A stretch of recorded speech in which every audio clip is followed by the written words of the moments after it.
natuurlijk nie, so plek in. Ek dink net voor ek wil begin, wil ek graag net die daad wat reg nog gesit het, as iets op my hart geplaas was, om te sê, dankie vir my pa vandag wat hier is.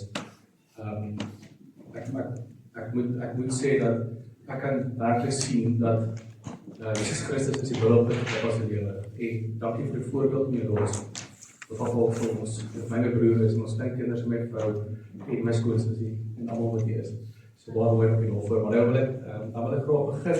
Deur eerstens te sê, 'n maand en 'n half terug kom pastoor na my toe, en ek is 'n onderwyser, en pastoor sê, nee maar, sal jy nie vir ons net 'n boodskap wil gee nie, en ek stres nogal daaroor, want ek sien normaal was as in my klas net voorberei vir 'n les, ek gaan 'n wiskunde les te gee, dat is sommetjie 'n minusompie te verduidelik nie, of 'n opening by 'n skool waar jy net 'n geskriflesing, 'n toepassing en 'n gebed het. Dit is baie eenvoudig. En soos pastoor ook al gesê het, hoe verder ek aangaan, hoe meer ek begin stres hieroor, want by eendag weet ek wat die verantwoordelikheid is daarvan. En ek dink is so 'n paar weke terug, staan ek net besig om was op tang, en skielik kom hierdie op en sê, mis jy jou teiken? En net al weet ek, hierdie kom net van myself af, die kom van die Here af. En ek glo vertrou dat hierdie boodskap vandag gegee gaan nie van my afkom nie. En ek al is dit een persoon wat dalk raak, is dit vir my moeite werd om te staan vandag. Amen. So, pastoor, baie dankie vir die geleentheid. Ek sal nie pastoor se skoen kan volstaan nie, maar ek sal probeer. Maar ek sal ek val dit op hande, en ek glo baie sterk daaraan dat die Here tyd uitdaag. Hierdie is heeltemal uit my gemaksone uit. Ek praat vir kinders, vir ander mense, maar nogtans is hierdie heeltemal uit my gemaksone uit. Ek weet dat die Here plaas jy baie keer op 'n plek waar jy dan agterkom, jy kan nie net jouself vertrou, jy gaan die Here moet vertrou met help met hierdie. So, dankie vir almal wat met ek het om te staan vandag. As ek foute maak en as ek iets nie so uitspreek in Afrikaans moet uitspreek nie, wees maar geduldig. Ek weet die boodskap kom van die Here af. So, net om myself rustig gemaak, jy sê daar agtergekom dat ek praat oor vinnig so aangaan. Nee, so net om myself rustig gemaak, ek graag net so insluit. Hemelse Vader, dankie dat ons hier vandag as 'n gemeente vir mekaar is, Vader. Hemelse Papa, dankie dat ons vandag Vadersdag kan herdenk, Vader, en dankie vir die paas wat hier is, wat hulle plek instaan as priester van die huis. Hemelse Vader, ek bid dan ook net vandag vir die vaders wat hier is, ek bid vir die vaders wat buite is, Vader. Ek bid dat hulle op 'n kruispad sal kom waar ons die vrymoedigheid sal hê, Vader, om hulle 'n voorbeeld te wees, 'n voorbeeld te stel, sodat hulle die regte pad sal vind om deel te word van die liggaam van Jesus. Vader, dankie vir elke persoon wat hier is, en Vader, ek weet, elkeen wat hier sit, het hulle eie bakkie wat hulle dra, Vader, maar mag ons vir 'n oomblik vergeet en net inneem wat die Here vir ons het hier vandag, Vader. Ons bid in die groot en Jesus heilige naam. Amen. Amen. Nou ek sommer heel wat rustig ook. So, mis jy jou teiken, is die vraag wat ek vandag vir hom het. Ek lees uit Romeine 3 vers 23, dat almal het gesondig en ontbreek aan die heiligheid van God. Die Griekse woord familie vir sonde gebruik word, dra onder andere die idee van tekortskiet of om die teiken te mis. Daarom help die beeld van 'n gemiste teiken, wat ons hierso kan sien. 'n Gemiste teiken om ons Romeine 3 vers 23 beter te verstaan. So net om vir julle 'n voorbeeld te gee van 'n pylboog hoe dit werk. Ek het al 'n paar keer by die skool geskiet. Ons het nou so 'n avontuursentrum, en ek het hierdie voorvalle hier voor in my arm, het ek al 'n paar keer raak geskiet met die snaar, of ek weet nie hoe dit snaar. En nou hoe dit werk is, 'n professionele skut het basies 3 stappe wat gevolg moet word. Die eerste stap is, jy moet bepaal waar is jou teiken. As jy weet waar jou teiken is dit tyd vir die tweede stap. Die tweede stap is jy moet nou jou boog lig en mik vir daai teiken. En wanneer jy gekom het by die ding is nou, hoe verder jy staan, hoe minder is op plek vir error. Want dit is, jy kan 'n millimeter uitwees, maar jy kan by meters uitwees by jou teiken. En dan die laaste een is, moet jy seker maak, daar is genoeg spanning, sodat die pyl die teiken kan bereik. En dit is die 3 stappe wat enige professionele boogskutter moet doen. Maar al net een vraag, as 'n boog geskiet is al net een vraag wat gevra word. Die vraag is, het die pyl die teiken getref? Dis net die enigste vraag. Dit gaan nie oor of die teiken mooi gelyk het en mooi in die lug getrek, hoe vinnig getrek het nie. Dit gaan nie oor hoe hard hy beweeg het nie. Die vraag is net, het hy die teiken getref? So kyk God ook na ons lewens. En ek moet vir julle wel sê, ons lewens, ons lewe in 'n wêreld waar ons vra is, soos byvoorbeeld, het jy, hoeveel geld het jy? Hoe suksesvol is jy? Daar is maar altyd 'n baie moeilike vraag te beantwoord. Want waar begin jy? Begin jy met jou Christendom, jou verhouding met die Here? Begin jy met jou besigheid? Begin jy met geld? Begin jy met jou gesondheid? Waar lê jou sukses daar? So daar is hierdie verskillende vrae wat hulle gaan vra, en dan ook met jong mense wat deesdae ook besig is, of selfs volwassenes wat besig is met TikTok. Hoeveel volgelinge het ek? Hoeveel volgelinge volg my? Want as ek 10.000 het, is ek beter af as hierdie persoon. Dan hou mense van my. Die ander vraag is, hoe bekend is ek? Maar God vra, tref jy die doel waarvoor ek jou gemaak het? Wat is die teiken? Nou, voordat ons kan weet of ons die teiken mis, of ons weet wat die teiken is, moet ons kyk na Genesis 1 vers 26 tot 28, wat sê, en God het gesê, laat ons mense maak na ons beeld, na ons gelykenis, en laat hulle heers oor die visse van die see, en die voëls in die hemel, en die vee, en oor die hele aarde, en oor al die diere op die aarde, wat op die aarde kruip. En God het die mense geskape na sy beeld. Na die beeld van God het hy hulle geskape. Man en vrou het hy hulle geskape. En God het vir hulle geseën, en God het vir hulle gesê, wees vrugbaar, en vermeerder en vul die aarde. Onderwerp dit en heers oor die visse van die see, en die voëls van die hemel, en oor al die diere wat op die aarde kruip. God skep die mens na sy beeld. Die doel van die mens is om God te verteenwoordig, te weerspieël, en om in verhouding met God te wees. Die mens was geskep om God sy heerlikheid te dra. Ons lees in Jesaja 43 vers 6 tot 7 wat sê, ek sal sê aan die noorde, gee, en aan die suide, hou nie terug nie. Bring my seuns van ver, en my dogters van die einde van die aarde af. Elkeen wat na my naam genoem is, en wat ek geskaap het tot my eer. God se doel vir jou en vir my is om hom te verheerlik. Nie om net te oorleef en om geld te maak en eiendom te hê nie. Dis nie waar dit gaan nie. Nie net om kinders groot te maak nie. Dit is om God te verheerlik. So die eerste vraag wat ons vandag vir ons vra is, wat is die hoogste doel van die mens? En die antwoord is om God te verheerlik. Amen. Romeine 11 vers 36 sê, want uit hom en deur hom en tot hom is alle dinge. Ja, dit is. Syne is die heerlikheid tot in ewigheid. Amen. Amen. Dit is die teiken. Nou, hoe het ons dit gemis? Ons lees in Genesis 3 van Adam en Eva, wat ongehoorsaam was. Maar hulle was nie ongehoorsaam nie. Hulle het die teiken geskuif van God na hulle uit my eie self. Die teiken was geskuif.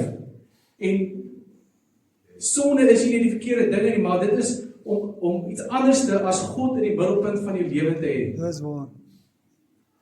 Romeine 1 vers 21, 25, ek gaan net vers 21 lees, dan ek van 25 lees, omdat hulle, alhoewel hulle God geken het, hom nie as God verheerlik of bedank het nie.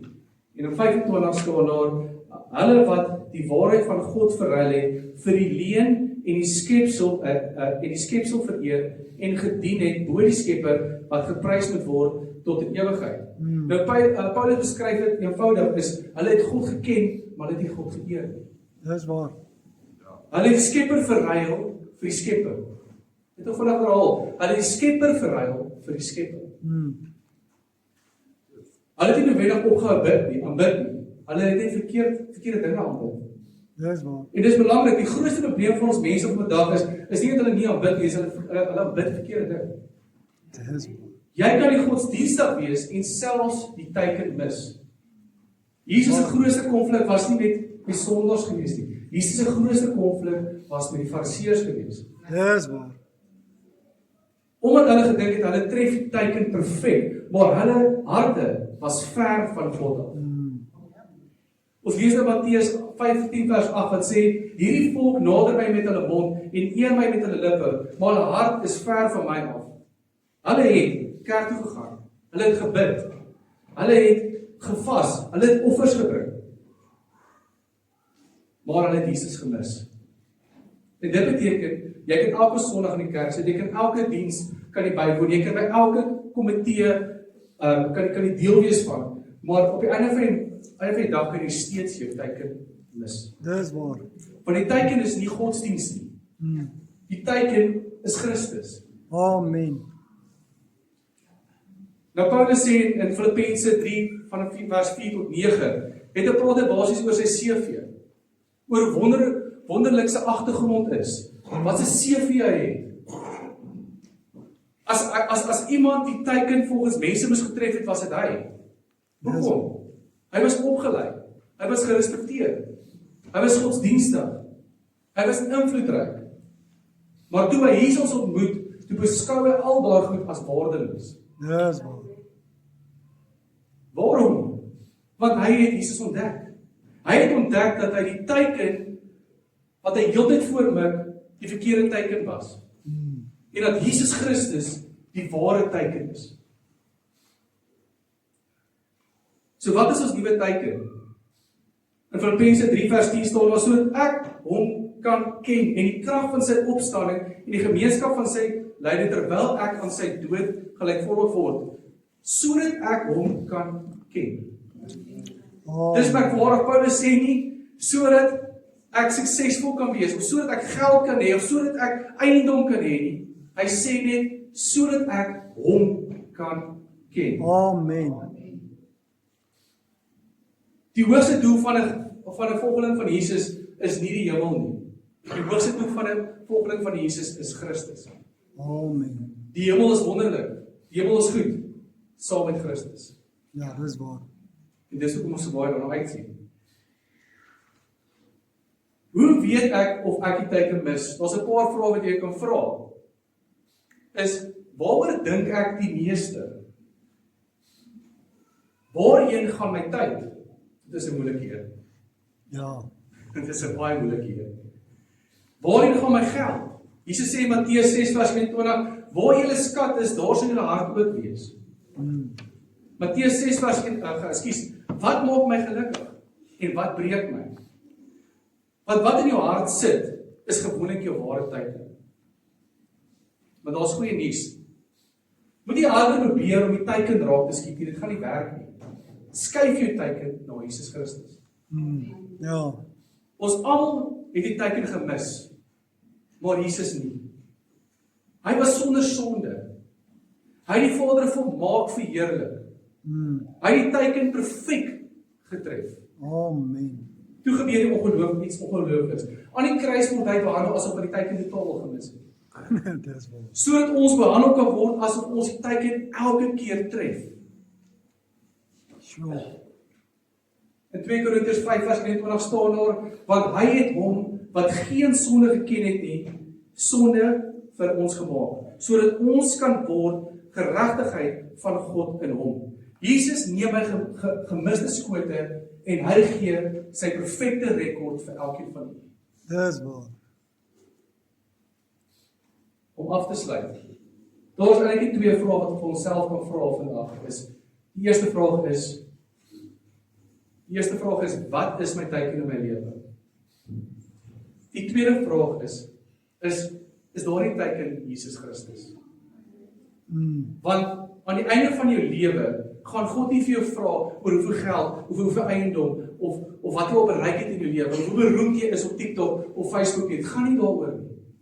Daar gaan die vraag net wees, het jy my seun geken? Jo. Nie omdat ek reeds volmaak is nie, maar omdat Christus my reeds syne gemaak het. Miskien is jy vandag ontdek dat jy dalk miskien jou teiken nog 'n bietjie mis. Dalk is jy 1 millimeter uit. Die goeie nuus is dat Jesus steeds mense roep om terug te kom. Die vraag is nie of het jy die verlede dalk gemis nie. Die vraag is, waarheen mik jy vandag? Ja. Is Jesus Christus die teiken van jou lewe? Goed vraag. Amen. Amen.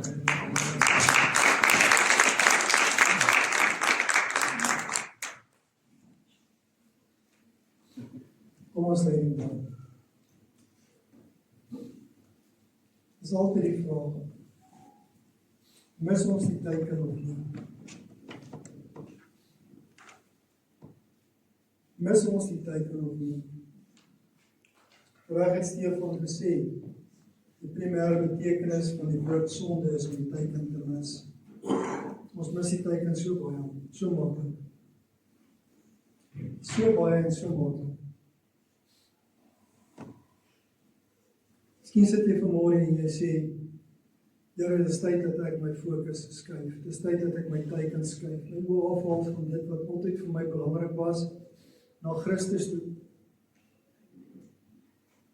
En die interessante ding is, hoe nader jy aan die teiken staan, hoe makliker skiet jy raak. As jy van hierdie video gehou het, druk die like en subscribe knoppie en draai die klokkie om op hoogte gehou te word van 'n volgende video plasing. Die Here seën.